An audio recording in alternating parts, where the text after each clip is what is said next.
श्री गणेशाय नमः। श्री जानकी वल्लभो विजयते श्री रामचरितमानस सुंदरकांड पंचम सोपान हिंदी की संक्षिप्त कथा है। श्री नारद जी कहते हैं कि संपाति की बात सुन करके हनुमान और अंगराज आदि बांदरों ने समुद्र की ओर देखा। फिर वह कहने लगे, कौन समुद्र को लांघ कर समस्त बांदरों को जीवन दान देगा। बांदरों की जीवन रक्षा और श्री रामचंद्र जी के कार्य की प्रकृष्ट सिद्धि के लिए पवन कुमार अंजनी पुत्र हनुमान जी 100 योजन विस्तृत समुद्र को लांघ गए। लांघते समय अवलंबन देने के लिए, सहारा देने के लिए समुद्र से मैनाक पर्वत उठा। हनुमान जी ने दृष्टि मात्र से उसका सत्कार किया और फिर छाया ग्राहिणी सिंहिका ने सिर उठाया। वहाँ उन्हें अपना ग्रास बनाना चाहती थी, इसलिए अर्थात वह भोजन उनका करना चाहती थी। हनुमान जी ने उसे मार गिराया। समुद्र के पार जाकर के उन्होंने लंकापुरी देखी और राक्षसों के घरों में खोज कर रावण के अंतःपुर में तथा कुंभकर्ण, विभीषण, इंद्रजीत तथा अन्य राक्षसों के घरों में जाकर तलाश की।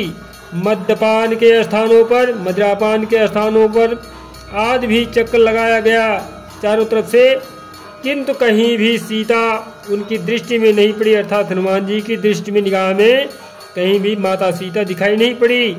अब वे बड़ी चिंता में पड़े। अंत में जब अशोक वाटिका की ओर गए तो वहाँ सिंसपा वृक्ष के नीचे, अर्थात अशोक वृक्ष के नीचे, पेड़ के नीचे सीता जी उन्हें बैठी दिखाई दी। वहाँ राक्षसियाँ उनकी रखवाली कर रही थी। हनुमान जी ने सिंसपा वृक्ष पर चढ़कर, अर्थात अशोक के पेड़ पर चढ़ करके रावण सीता जी से कह रहा था। यह हनुमान जी ने सुना और देखा। तू मेरी स्त्री हो जा, किंतु मैं स्पष्ट शब्दों में ना कर रही थी। वहाँ बैठी हुई राक्षसियाँ भी यही कहती थी, तू रावण की स्त्री हो जा, अर्थात रावण की अर्धांगिनी हो जा, पत्नी हो जा। जब रावण चला गया तो हनुमान जी ने इस प्रकार कहना आरंभ किया। अयोध्या में दशरथ नाम वाले एक राजा थे। उनके 2 पुत्र राम और लक्ष्मण वनवास के लिए गए। वह दोनों भाई श्रेष्ठ पुरुष हैं। उनमें श्री रामचंद्र जी की पत्नी जनक कुमारी सीता तुम ही हो। रावण तुम्हें बलपूर्वक हर ले आया है। श्री रामचंद्र जी इस समय वानर राज सुग्रीव के मित्र हो गए हैं। उन्होंने तुम्हारी खोज करने के लिए ही मुझे भेजा है। इस तरह से पहचान के लिए गूढ़ संदेश के साथ श्री रामचंद्र जी ने यह अंगूठी दी है। उनकी दी हुई यह अंगूठी ले लो। सीता जी ने अंगूठी ले ली। उन्होंने वृक्ष पर बैठे हुए हनुमान जी को देखा। फिर हनुमान जी वृक्ष से उतर करके उनके सामने आ बैठे। तब सीता माता ने उनसे कहा, यदि श्री रघुनाथ जी जीवित हैं तो वह मुझे यहाँ से ले क्यों नहीं जाते। इस प्रकार शंका करती हुई माता सीता जी से हनुमान ने इस प्रकार से कहा कि देवी सीते, अर्थात माता सीता जी, तुम यहाँ हो यह बात श्री रामचंद्र जी नहीं जानते हैं। मुझसे यह समाचार जान लेने के पश्चात सेना सहित राक्षस रावण को मार करके वह तुम्हें अवश्य ले जाएंगे। माता तुम चिंता ना करो, मुझे कोई अपनी पहचान दो।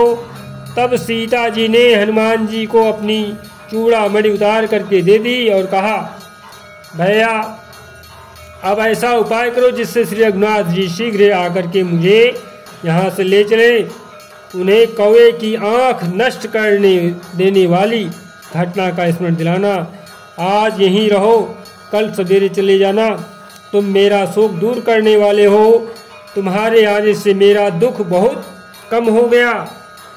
चूड़ामणि और काक वाली कथा को पहचान के रूप में लेकर के हनुमान जी ने कहा, कल्याणी माता, तुम्हारे पतिदेव अब तुम्हें शीघ्र ही ले जाएंगे, अथवा यदि तुम्हें चलने की जल्दी ही हो तो मेरी पीठ पर बैठ जाओ। मैं आज ही तुम्हें श्री राम और सुग्रीव के दर्शन कराऊंगा।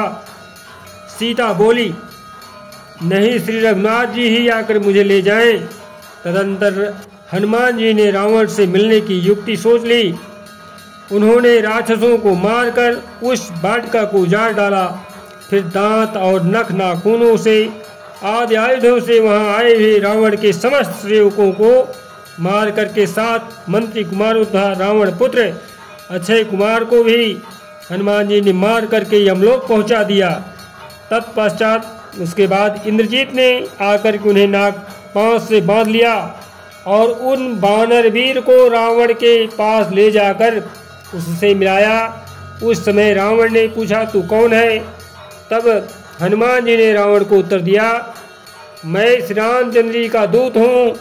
तुम श्री सीता जी को श्री रघुनाथ जी की सेवा में लौटा दो, अन्यथा लंका निवासी समस्त राक्षसों के साथ तुम्हारे श्री रामचंद्र जी के बाणों से घायल होकर के निश्चय ही मरना पड़ेगा, अर्थात तुम सहित रावण सहित संपूर्ण लंका का विनाश हो जाएगा। प्रभु श्री रामचंद्र जी के तीखे बाणों का सामना कर सकते हो मूर्खों। यह सुन करके रावण हनुमान जी को मारने के लिए उद्यत हो गया, तैयार हो गया, किंतु उसी समय जो है विभीषण ने उसे रोक दिया।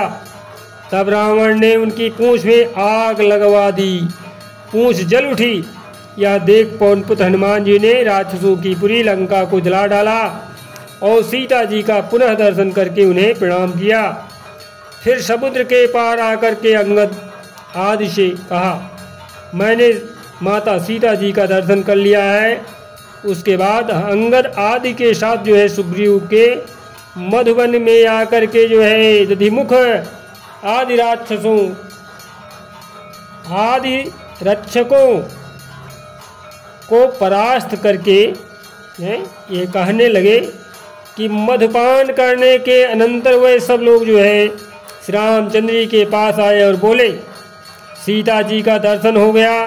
श्री रामचंद्र जी ने भी अत्यंत प्रसन्न होकर के हनुमान जी से पूछा। श्री रामचंद्र जी बोले, कपिवर तुम्हें सीता का दर्शन कैसे हुआ? उसने मेरे लिए क्या संदेश दिया है? मैं विरह की आग में जल रहा हूँ। तुम सीता की अमृतमयी कथा सुना करके मेरा संताप शांत करो। अर्थात नारदोवाच श्री नारद जी कहते हैं, यह सुन करके हनुमान जी ने श्री रघुनाथ जी से कहा, भगवान मैं समुद्र लांघ करके लंका में गया था, वहाँ सीता जी का दर्शन करके लंकापुरी को जला करके यहाँ आ रहा हूँ। यह जो है सीता जी को दी हुई चूड़ामणि लीजिए, आप शोक ना करें। रावण का वध करने के पश्चात निश्चय ही आपको माता सीता जी की प्राप्ति होगी। और श्री रामचंद्र जी उस मणि को हाथ में ले लिए और विरह से व्याकुल होकर के रोने और लगे।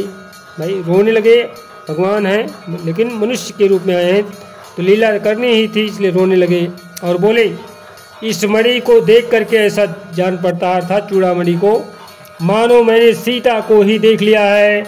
अब मुझे सीता के पास ले चलो, मैं उसके बिना जीवित नहीं रह सकता। उस समय सुग्रीव आदि ने श्री रामचंद्र जी को समझा बुझा करके शांत किया। तदंतर उसके पश्चात श्री रघुनाथ जी समुद्र के तट पर गए।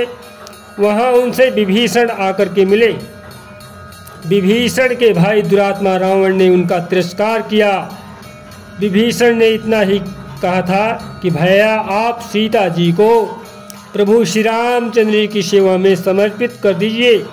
इसी अपराध के कारण उसने इन्हें ठुकरा दिया था। अब वे असहाय थे। श्री रामचंद्र जी ने विभीषण को अपना मित्र बनाया और लंका के राज पद पर अभिषेक कर दिया, अर्थात राज्याभिषेक कर दिया। इसके बाद श्री राम ने समुद्र से लंका जाने के लिए रास्ता मांगा।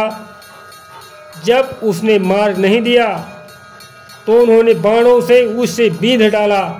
अब समुद्र भयभीत होकर के श्री रामचंद्र जी के पास आकर बोला, भगवान नल के द्वारा मेरे ऊपर पुल बांध करके आप लंका में जाइए।